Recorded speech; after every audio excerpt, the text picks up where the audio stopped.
Doris talks with Maitreya, text number 5. Karoti, Karamani, Kritavataro, Yan, Atma, Tantro, Bhagavams, Triyadisha, Yata, Sasa Jagra, Idam, Niriha, Samstapya, Vritim, Jagato, Vidhate, Karoti Karmani Kritavataro,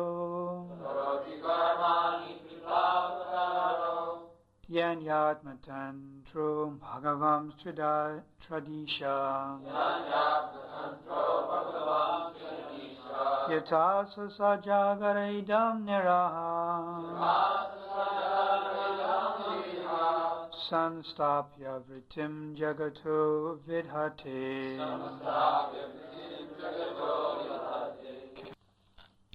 Karoti does them, Karamani transcendental activities, Krita by accepting, Avatara incarnations, Yani all those, Atma Tantra self-independent, Bhagavan the personality of Godhead, Triyadisha the Lord of the three worlds, Yata as much as, Sasaja created, agree, at first, Idam is cosmic manifestation, Niriha although desireless, Samstapya by establishing, Vritim means of livelihood,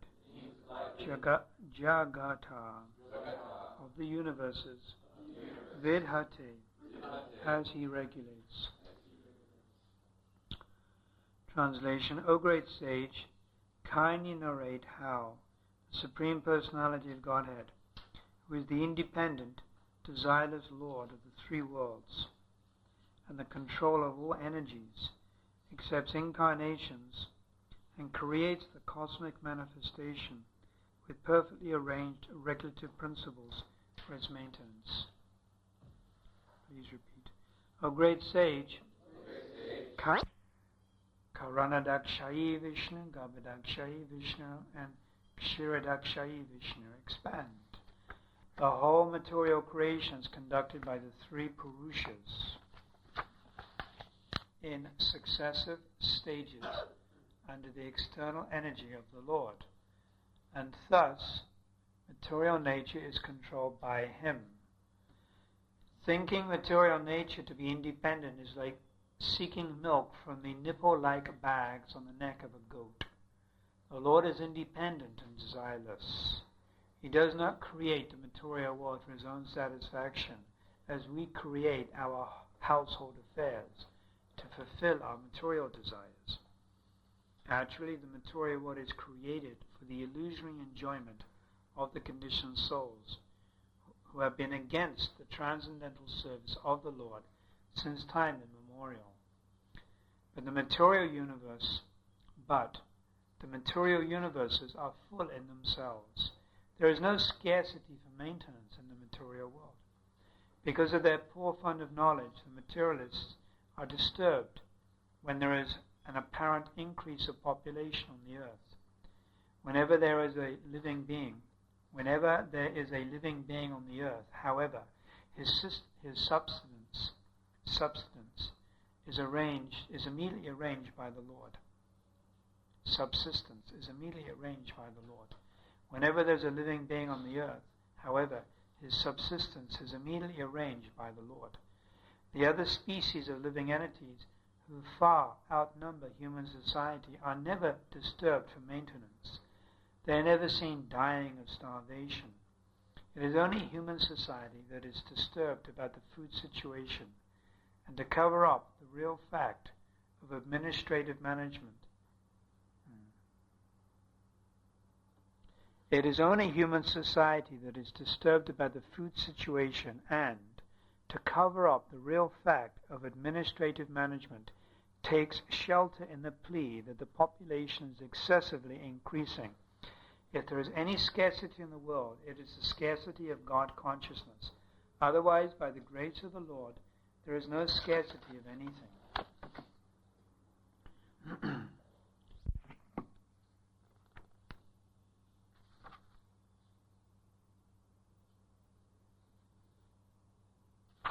So Srila Prabhupada first begins by saying that Krishna is the original personality of Godhead, Swayam Bhagavan, technically called Swayam Bhagavan, from whom the three creative incarnations, namely the Purusha avatars, expand. So in Lord Chaitanya Mahaprabhu's instructions to Sanatana Goswami in Madhya Lila, Chaitanya Mahaprabhu gives very detailed information on different types of avatars. Avatars, one who descends. There are Leela avatars, and the most important Leela avatar be Lord Ramachandra. Leela avatars. They perform simply to perform pastimes, Leela. Leela avatars. And then Yuga avatars. In every Yuga there's a specific appearance of the Lord, and the Yuga avatar presents the Yuga Dham. So in the different ages, different Yuga avatars. Of course, in this Yuga avatar, Lord Chaitanya Mahaprabhu is in this Yuga, Lord Chaitanya Mahaprabhu is the Yuga avatar. Yuga avatars, Manvantara avatars. They're quite interesting, Manvantara avatars. It's described in one day of Lord Brahma, there are 14 Manvantara avatars, 14. They live for a very long time. One day of Lord Brahma is 12 hours of Lord Brahma. So that's 4,320,000,000 years. During that time period, there are 14 of these Manvantara avatars, and they're incarnations of Krishna. So in a month, there's 14 times 30, which is 520. There's 520 in a month. These are all incarnations of Krishna. And in the life of Lord Brahma, there's over 500,000 Manvantara avatars of the Lord. And they appear in order to administrate the universe, in order to create progeny, Manvantaras, Manus, Swayambhuva Manu. So there are also Guna avatars. We explained the other day, Lord Shiva is actually like a Guna avatar. He is Lord Vishnu, but in touch with the mode of ignorance. So Lord Brahma also, when there is no living entity qualified to take the position of Lord Brahma, then the Lord himself appears as Lord Brahma. And then Lord Brahma is called a Purusha avatar. Otherwise, if Lord Brahma is a Jiva Tattva, in order to do the job he has to do, he's empowered. So then he's called a Shakti Avesh avatar. Either way, he's an avatar. Either Purusha avatar or Shakti Avesh avatar. So these three, Karunadakshayi Vishnu, Garbhadakshayi Vishnu, and Kshirodakshayi Vishnu. Kshirodakshayi Vishnu is described as being two. He's a Purusha avatar and he's a Guna avatar. He's two. He has a unique position of being two. So the whole material creation is conducted by these three Purushas in successive stages under the external energy of the Lord. And thus material nature is controlled by him. So Krishna controls everything. Ishvara Parama Krishna. We know this. Krishna is the supreme controller. But unfortunately we haven't realized it.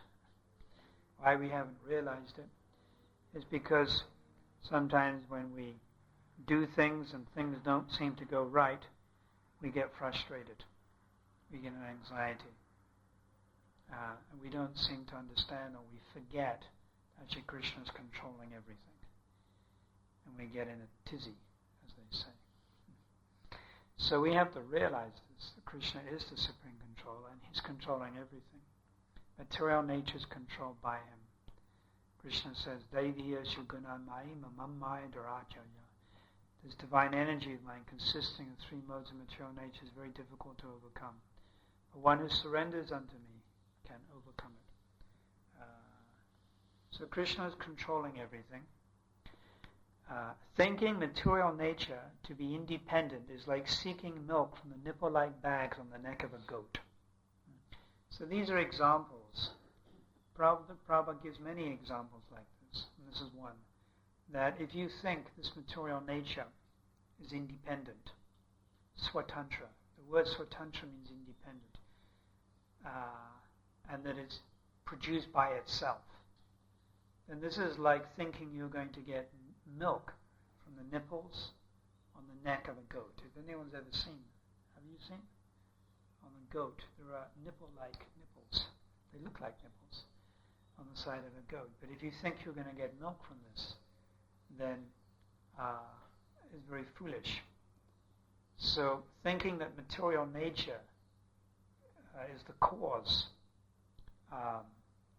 thinking material nature to be independent is compared to thinking you're going to get milk from the nipple-like bags of the neck of a goat. Prabhupada gave two more examples, many probably, but at least two I can remember. And that is that the duck follows the bull and is attracted towards the testicles which are hanging. And he's thinking it's a fish. This is a nice fish that's going to drop any moment that I would eat. So the duck is an illusion, thinking that he's going to enjoy this so-called testicle-like fish, but it never drops. So what's that compared to?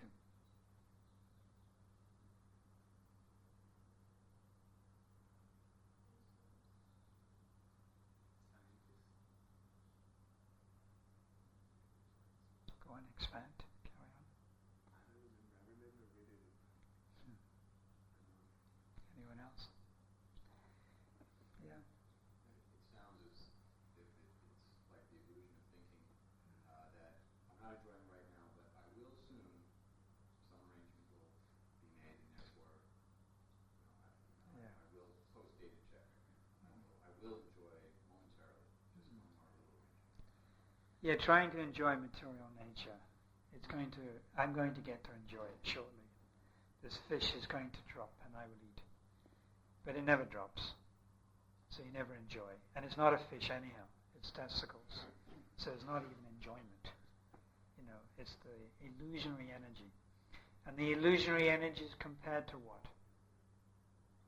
Krishna's smiling face and the Vrata Rupa.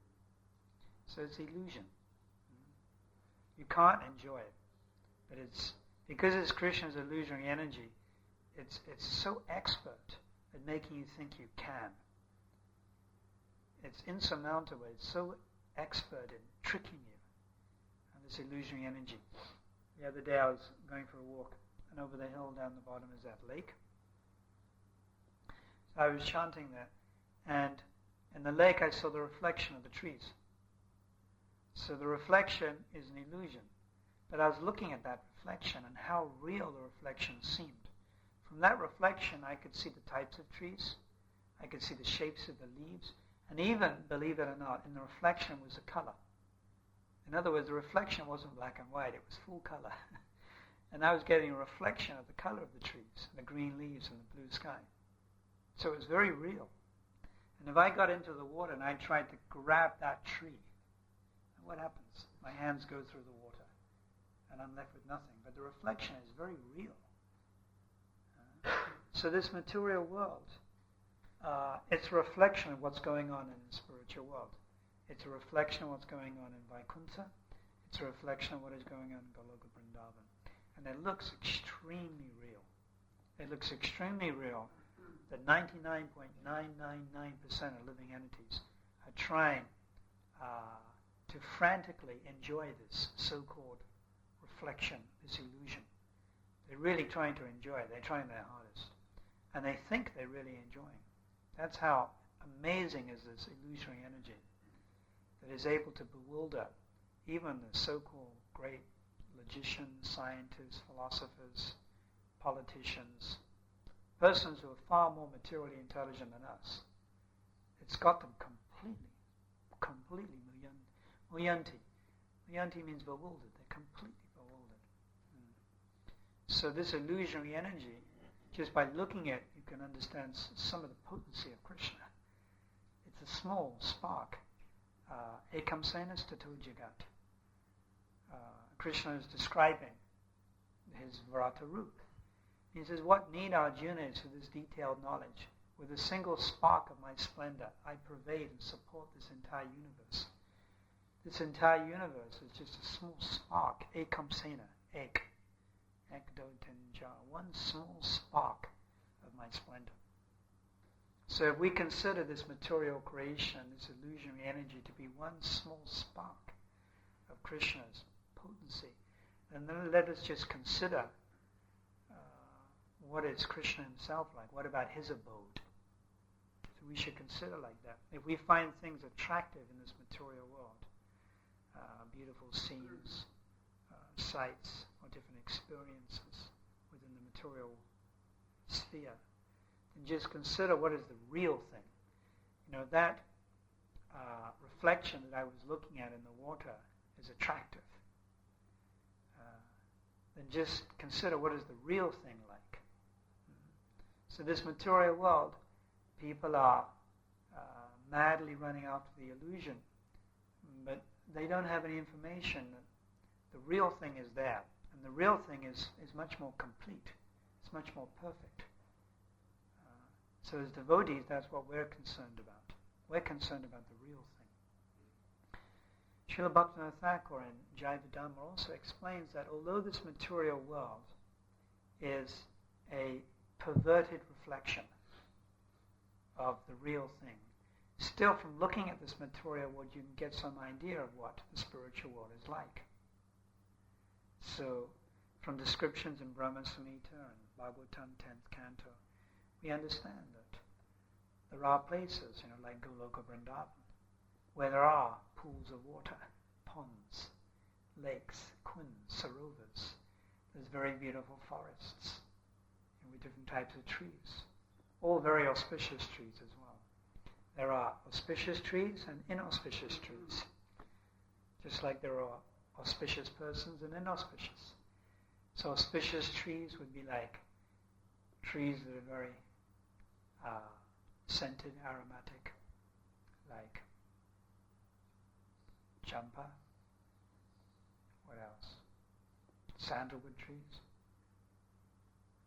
Bamboo trees are also very attractive. And different types of flowers, auspicious. Like inauspicious would be something like a cactus. It's a little inauspicious. Of course, it's not inauspicious if you're thirsty and you're in the desert. But for most of us, it's not exactly so auspicious. So all of this we see in the material world, a reflection of what is going on in the spiritual world. Like you have relationships in this material world, right? Parents become attached to their children, husband and wife, vice versa. Friends. So this is a reflection of what's going on in the spiritual world. Prabhupada said in one purport, he said that a good friendship, he said it actually when he was in 1968, when he was in Seattle. 1967, when he first came back. He had this heart attack and then he first came back San Francisco. It was middle of December 1967. He gave a talk.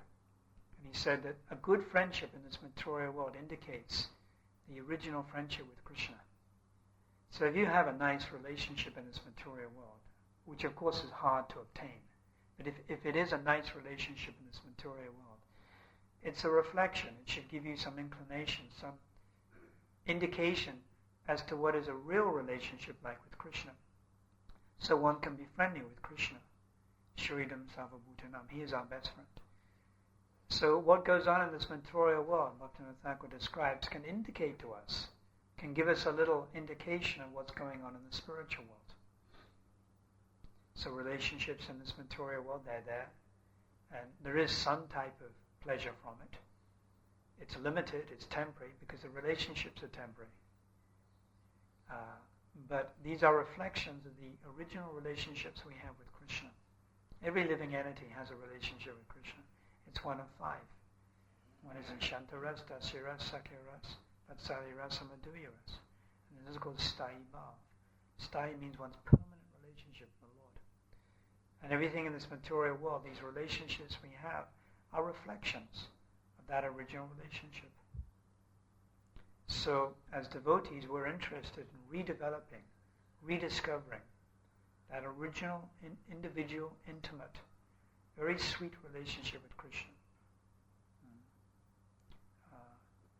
So, yes, the example of the goat, the goat and the nipples, and then the bull with the testicles.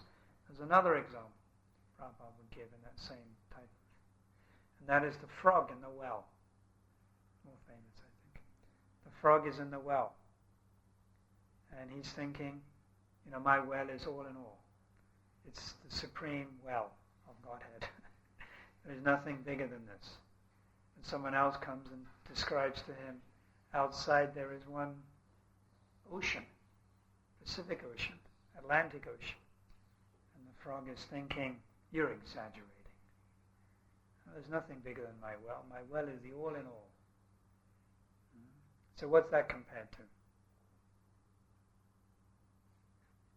The empirical scientist trying to determine what's beyond the senses based on what he can experience. Yes, exactly, yeah. Yes. At Hoksaja, Krishna is beyond our sense perception. We try to, scientists and so forth, they may try to compare him according to what they're able to experience. Things within their experience, they compare Krishna to that. Even taking it down to a lower level, or a different type of level, the idea that God is very old, because he's been around a long time. Therefore, he must be an old person. Old person means he must have a white beard. He must have wrinkles. God is supporting all the planets. Therefore, he must be strong. Therefore, the material concept of being strong is, you do bodybuilding, you work out with weights. So he must have also done that, and he has all these muscles. So they have material conception, they project it onto God. Someone showed me one cartoon by The Far Side. Was it Larson? Gary Larson, is it? So there was a quiz show. It was a quiz show, and they were asking questions. And it was God versus a human being. God versus a human being. So the God score was like 5,432,349, and the human being score was 0. But the human being was really eager to get the next question. And the person who was doing the quiz show and said, "Well, it's still not too late for him to catch up, So it's still not too late." But the picture of God, was he was big, he had a white beard, and he looked very intelligent, and he had a white beard, and he was old, So, conception of God, he's old. General conception. So, these 3 examples are given, Prabhupada gives. We should remember them. We can use these for preaching. Prabhupada used them also. It's very nice to use the same examples that Prabhupada used. So the one is the nipples on the neck of a goat, and the other is the testicles of a bull that's chasing after illusionary energy. And then the frog in the well, trying to understand something which is beyond our ability. The frog in the well. So Prabhupada continues, the Lord is independent and desireless. He does not create the material world for his own satisfaction, as we create our household affairs to fulfill our material desires. Actually, the material world is created for the illusionary enjoyment of the conditioned souls, who have been against the transcendental service of the Lord since time immemorial. Yes, so we read the word the other day. Do you remember it? Vimukha? What does it mean? Yes, vimukya. The word was vimukasya. Vimukasya. For one who has turned his face against the Lord. So vimukha means you turn your face against the Lord, and unmukh means you're facing the Lord. So unmukh means you are facing the Lord. You're accepting His supremacy. You are accepting a position of dependence. Swatantra, paratantra. Paratantra means dependent. You're dependent on the Lord. And vimukha means swatantra. You become independent. You turn your face against the Lord. Krishna is there and He's talking with you at different pastimes. You turn your face. You ignore Him. You look the other way. You're more concerned with your own interests. So that is an act of rebellion. One becomes rebellious. One becomes a rebel. If one becomes a rebel, then one has to be rectified.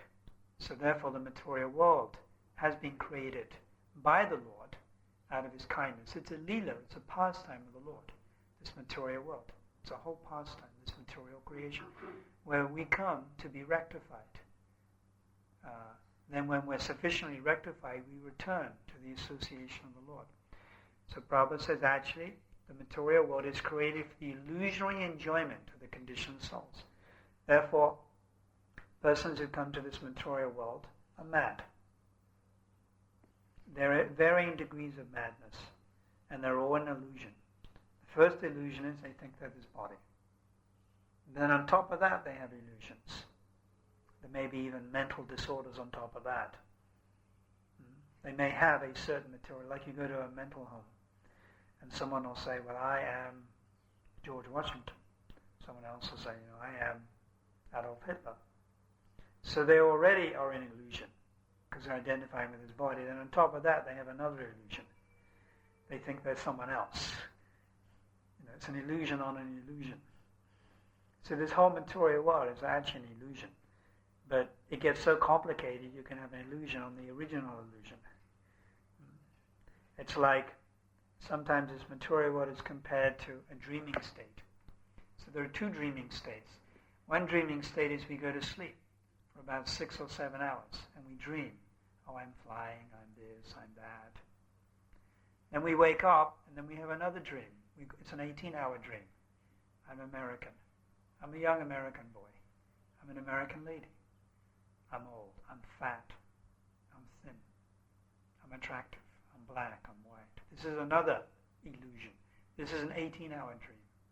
Then from the 18-hour dream, we go into our 6-hour dream. So both are dreams. But in the 18-hour dream, if we follow the practice of Krishna consciousness, we have a chance to get out of it.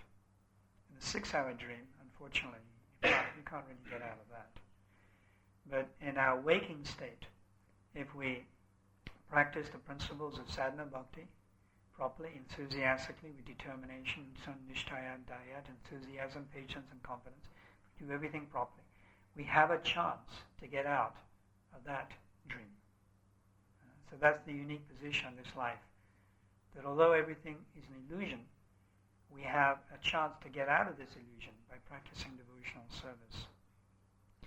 So the material world is created for the illusory enjoyment of the conditioned souls who have been against the transcendental service of the Lord since time immemorial. So this illusory energy is very expert at bewildering people.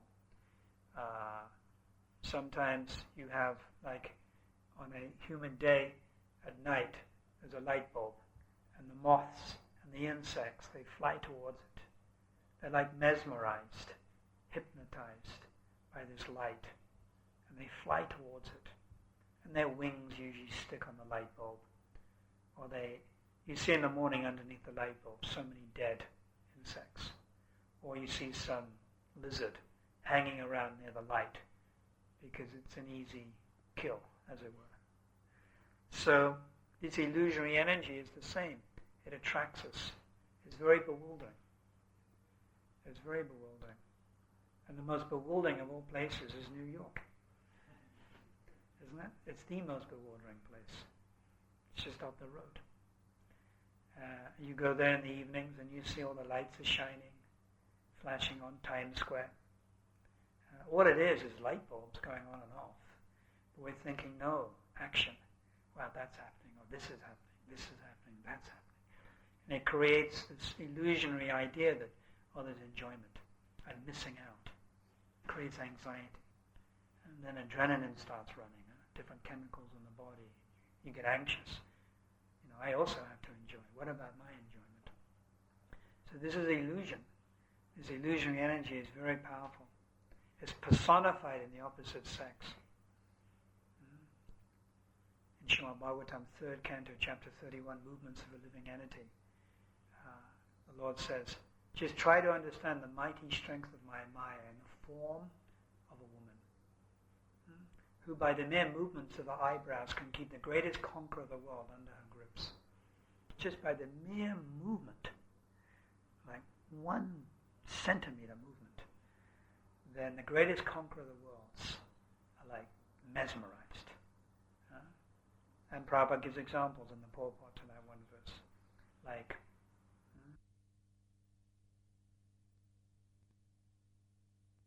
he was a great conqueror of the world in recent history. He had his mistress. So much controlled. They're able to conquer countries, they're able to conquer armies, but they cannot conquer their lusty desires. Maya. That they cannot conquer. So, in Srimad Bhagavatam is described the infatuation and bondage. There's no greater infatuation and bondage which can accrue to a man other than attachment or infatuation towards women or men who are fond of women. Of course, later on in that same section, it describes that what is Maya for a man, in other words, the illusionary form of a woman, is also for a woman. A woman, her Maya for a woman is the illusionary form of a man. It's the opposite. It's the same thing. It's around the other way. What is Maya for a man, the opposite sex, the woman, for a woman it's a man. And then Prabhupada says, actually, it's just a question of attachment. All these things are there, but it's a question of attachment. So this material energy is very, very powerful. And it's exploited by materialists also. We see in advertisement that the form of a woman's body, it's being used to sell products many times. So Prabhupada continues here, but the material universes are full in themselves. There's no scarcity for maintenance in the material world. So Om Purnam Adat Purnamidam. Purnam means complete. This material world is complete in itself. But as Srila Bhaktisiddhanta used to say, that there's a profuse arrangement of sense gratification in this material world. And there's no scarcity of anything except one thing. That's Krishna consciousness. So Prabhupada ends up by saying that. If there is any scarcity in the world, it is a scarcity of God consciousness. Otherwise, by the grace of the Lord, there's no scarcity of anything. So this is Srila Bhaktisiddhanta. So Prabhupada makes the point that this material world is complete. The Supreme Lord is complete. Om Purnamidat Purnamidam. He is complete. And all emanations emanating from him are also complete. So this material world is also complete. But the materialists, when they see there is scarcity of food, then they say that there are too many living beings. Whenever there is a living being on the earth, however, his subsistence is immediately arranged by the Lord. So the Lord provides for all living beings. The other species of living entities who far outnumber human society are never disturbed for maintenance. They are never seen dying of starvation. This is a fact. Currently, there's over 30,000 people dying every single day from malnutrition or diseases related to malnutrition. And mostly this is in Africa, sub-Saharan Africa. So what is this due to? It's due to mismanagement. It's due to human error. It's due to bad karma. So living entities like birds, dogs, cats, fish, whales, mosquitoes. They're not dying like that in such vast numbers. Sometimes you may get a cold period, or you may get excessive heat or some flood, like an earthquake or some flood, and different living beings may die. But why is that weather condition there in the first place? Due to the sinful activities of human beings. Because human beings are sinful, then there is a discrepancy or problem, due to the demigods. So there's an earthquake, there's a famine, there's a drought. So ordinarily you don't get living beings dying like this due to starvation. But in human society you do. So what does this indicate? That they're doing something wrong. So we know they're doing something wrong. They're killing. They're exploiting unnecessarily. It is only human society that is disturbed about the food situation. And then to cover up, Prabhupada points out, to cover up the real fact of administrative mismanagement, they take shelter in the plea the population is excessively increasing. So this is also like false propaganda. There's about just over 5 billion human beings on this planet. So now and again you hear this. There is some question of overpopulation. But this earth planet can maintain many more numbers of people. But because there is mismanagement, then they put forward the idea of overpopulation. Why they do that? Because how do you control the population? What is one of the ways that the demons have perfected in order to control population? Abortion and contraception. So they enjoy that. They like that. It's good. So they present the idea, yes, abortion we should have. I read in some states in America that if you're a single, unmarried, it's the same thing, unmarried woman, and you cannot support your child, and you have a child, then by law you have to have an abortion. It's not your choice. You have to, if you can't support your child financially. So, in order to justify or rationalize abortion and contraception, then they'll present ideas like this: overpopulation. We want to keep the population down. This is not the fact at all. The fact is, they want to enjoy illicit sex. Just like Prabhupada many times gave the example of women's liberation. This whole idea of women's lib that is being promoted by a class of men who actually want women to become independent. So therefore they can exploit them. They like this idea of women who are independent and are not protected. Then they can more easily be exploited. Prabhupada was flying on an aircraft, 1975. I forget where he was going. And he told one of his disciples, you go over to the air stewardess and you tell her, if you want to be if you're interested in women's liberation, if you want women's liberation, then why don't you shave your head like us? And he told his disciple, go and tell her. But the disciple didn't want him. Prabhupada said, go and tell her. But the disciple was embarrassed to do it. Prabhupada was cutting a joke. Described by Satsuri Maharaj. So Prabhupada pointed out this idea or concept of women's liberation was actually an idea simply to exploit ladies or women, just to exploit them.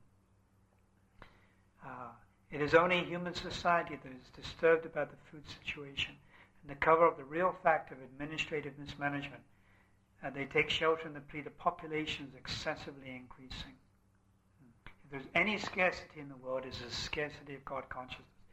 Otherwise, by the grace of the Lord, there is no scarcity of anything. So the only lack in this material world is a sense of God consciousness. Therefore, Srila Prabhupada, seeing that there's a profuse arrangement for everything, but a scarcity of God consciousness, is preaching Krishna consciousness. Another example is that this material civilization that has been created is like a very comfortable seat. But in that comfortable seat there is a pinprick, so it becomes uncomfortable. So you see, like in a place like in America, material opulence, big stretch limousines and so forth, fancy material facilities. And yet, there's anxiety, very much anxiety.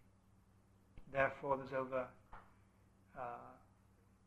so many people take intoxication, crime rate is increasing. Human ethics and principles of morality are decreasing day by day, literally day by day. Life is becoming cheaper. You go into the streets in New York, you get mugged, you get attacked, and no one even cares. They walk past you. Conveniently, they'll walk past you. Human beings are becoming insensitive. And this is being reflected in their culture, in their music, in the art, dance. In their culture it's being reflected. Architecture, impersonalism. So this is due to taking away God consciousness. Basically it started in the mid-1800s when Darwin presented his atheistic philosophies. Darwin himself actually went to university and was studying theology, believe it or not. But he presented this idea. And in one book he wrote, Confessions of an Atheist, he described actually that he was always looking for a way to deny the existence of God because he wanted to enjoy. If you want to enjoy sinful life, sinful activity, but you have the conception of God, then you can't enjoy with a good consciousness. You have a guilt consciousness. So in order to really enjoy sinful life, you have to rationalize out how there is no God, how there is no next life, and there's no one watching what you're doing. These two things. How there is no one looking to see what you're doing, and secondly, there's no next life, so you don't have to suffer anyhow, so you might as well do whatever you want. So he came up with this idea, evolution. And as soon as he presented that idea, Karl Marx, he understood how important it was, and he congratulated him. Karl Marx actually congratulated him. He praised him for this theory because it fitted in so much with his idea of communism. And then slowly, over the next decades, evolution became more popular. It took time. At first, persons laughed at it. But then after 10, 20 years, after a few decades, even intelligent people, it was like in vogue. Previous to that, it was like the social etiquette to go to church and have some sort of show of being religious, especially in the 1800s in England, time of the British Empire, which was the most powerful empire at that time, the Victorian era. It was like a superficial show of being righteous. And then over the years, 20, 30, 40 years, his theory became more and more popular. And then, in the early 1900s, it became even included in textbooks in schools and things like that. And now, it's basically like a religion itself. Evolution is like a religion.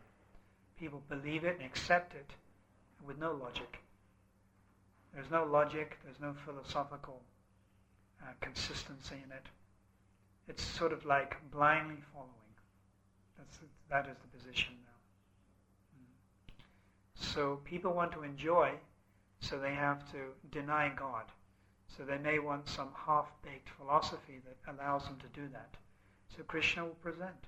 Krishna gave someone like Darwin the intelligence to come up with that. And there are many other weird half-baked philosophies also. They're like Munis. What's the definition of a Muni, Mahamuni?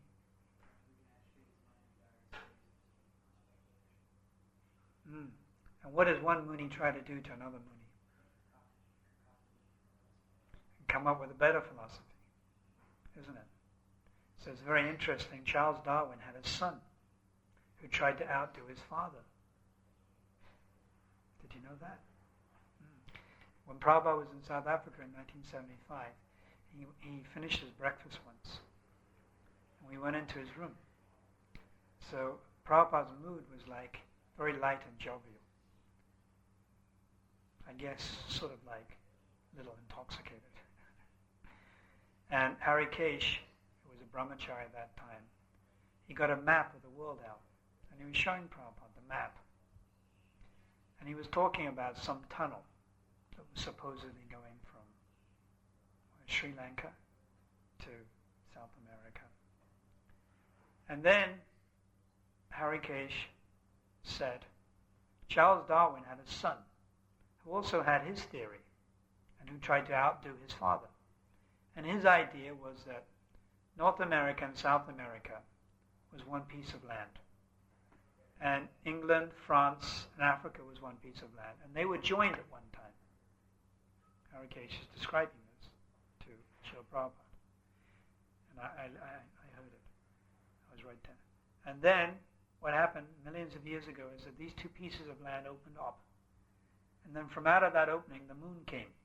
Came out of the sea, and it flew up in the sky. And Prabhupada said, yes, yes. It flew up in the sky, and it went like this. And then it hit the scientist on the head.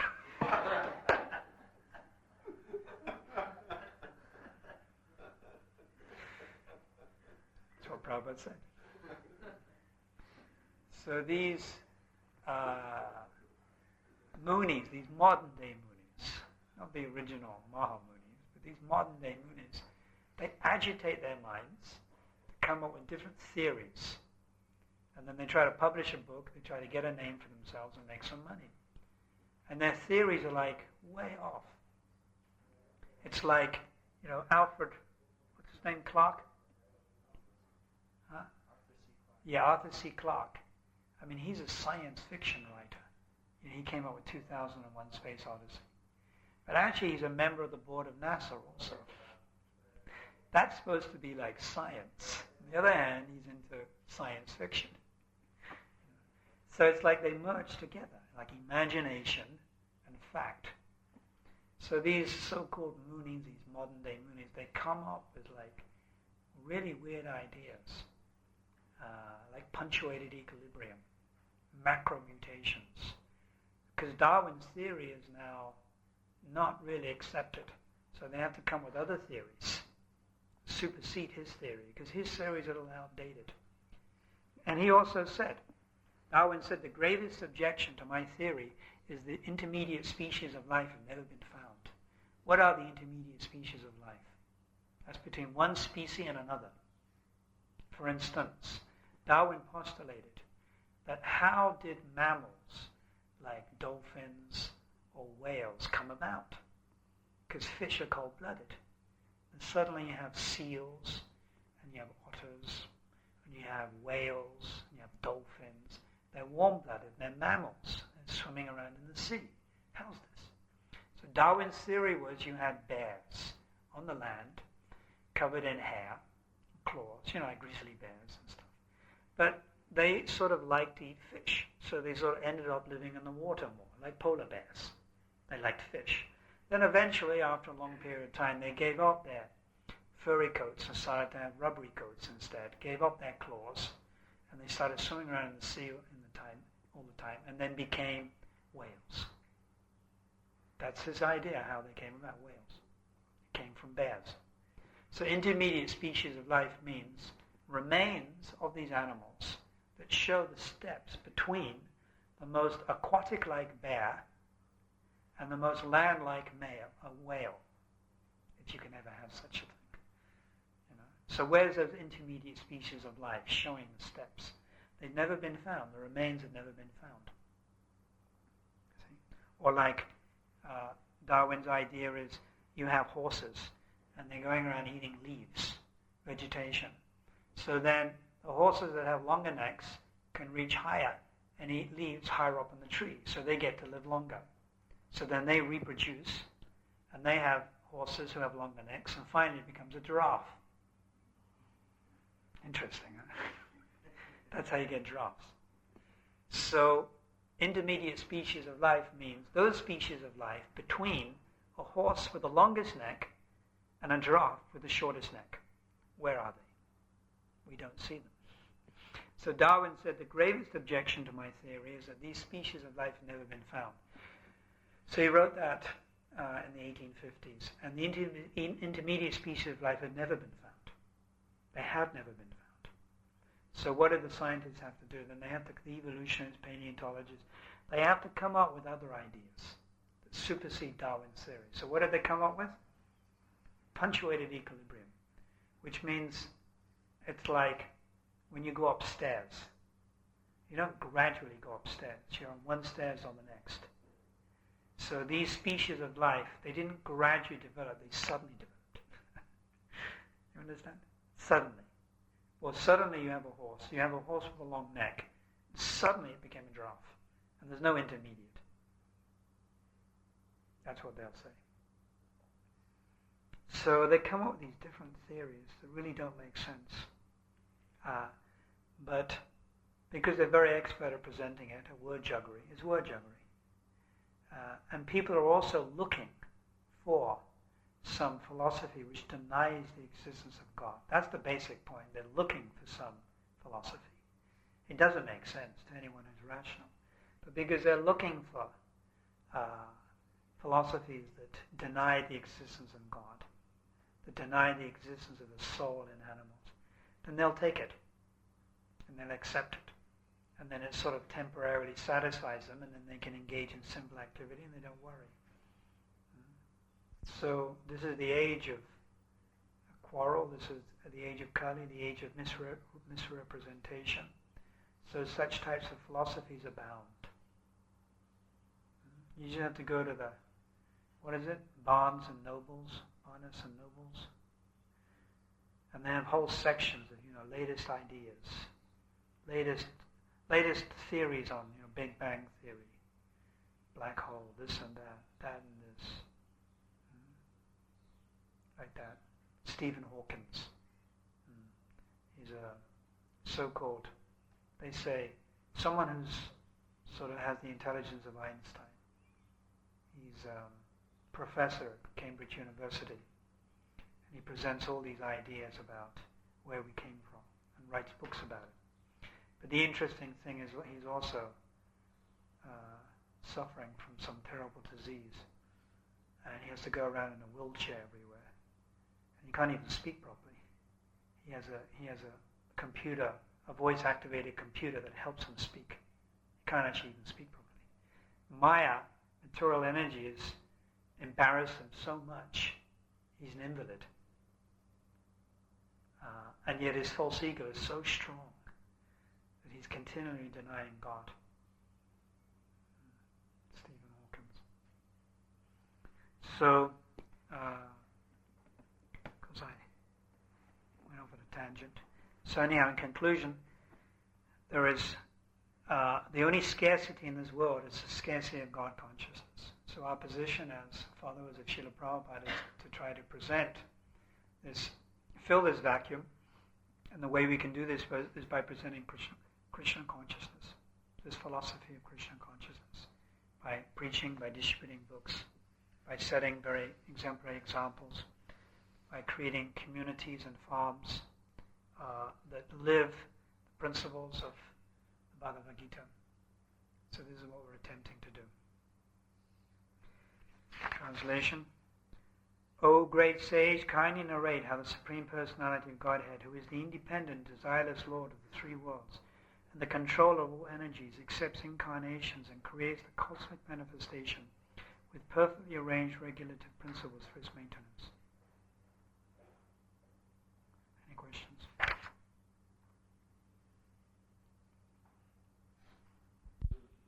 Maharaj, a little bit on the technicality of the avatars, although most of your class was considered something else. But I was trying to understand how, especially, well, two things. Yesterday you mentioned how Lord Buddha and Lord Parshuram are Shakti Shaktivesh avatar, which, to my understanding, they're jivas, isn't it? So, if these are not Vishnu tattvas, how is it possible that I consider, like major incarnations of the Lord? And the other one is in terms of the Manvantaras, being also avatars or incarnations of Krishna. Then we hear about some Manvantaras such as Daksha, who then act, as you would expect of, someone in that position, or, either an empowered being, living entity, empowered, Shaktivesh avatar, or even, as I said, an incarnation. Yeah, I've never read that. Is Daksha Manvantara Avatar? Because he had the 10,000, there's different thing. He was the one also who had the 10,000 boys that the prince sent, and then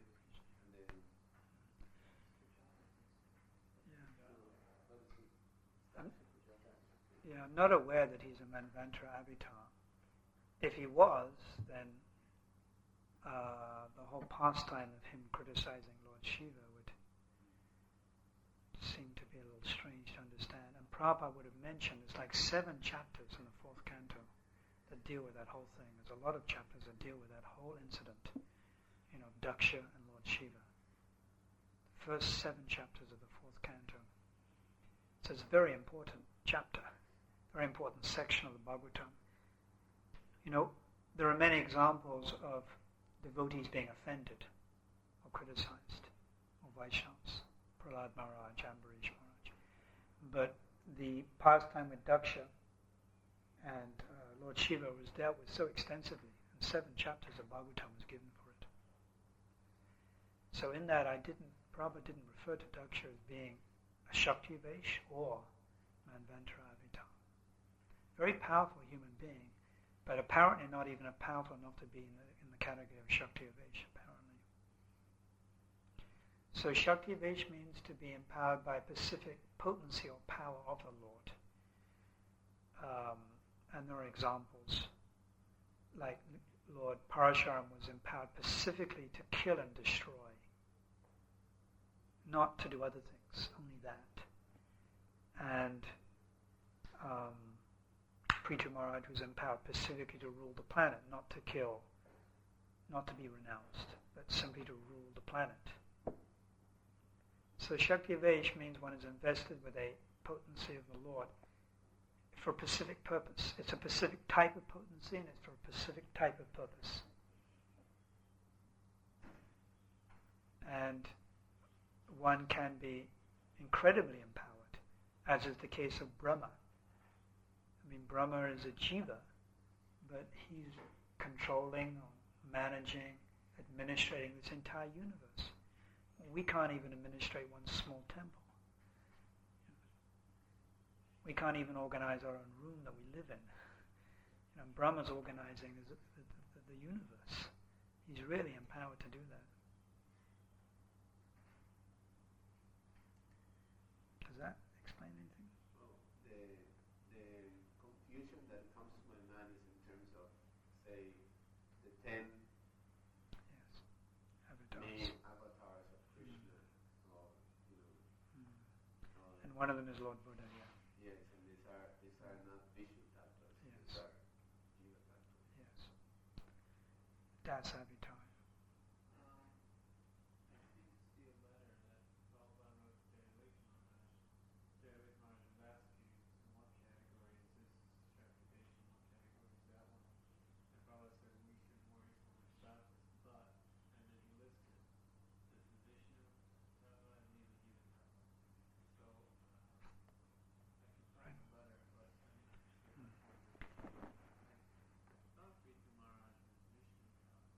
Prithu.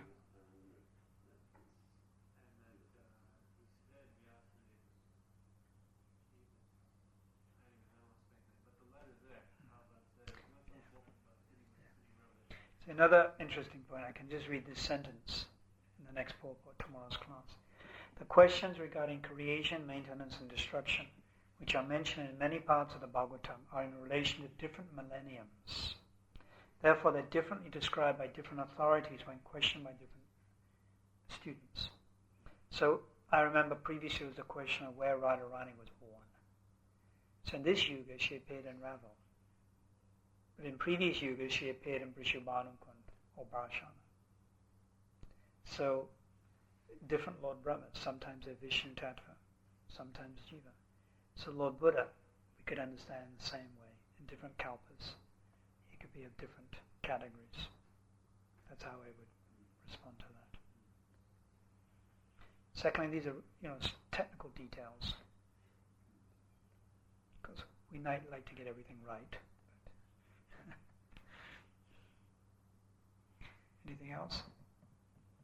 You said that Lord Ramachandra being a Leela avatar, you said something like that's I don't know what statement you said about Important. Why is that? Actually, I have to check that again because I'm not sure what category. What category is Lord Balaram? Anyhow, I can say that Lord Ramachandra is one of the most important. That we can say without doubt. Anything else?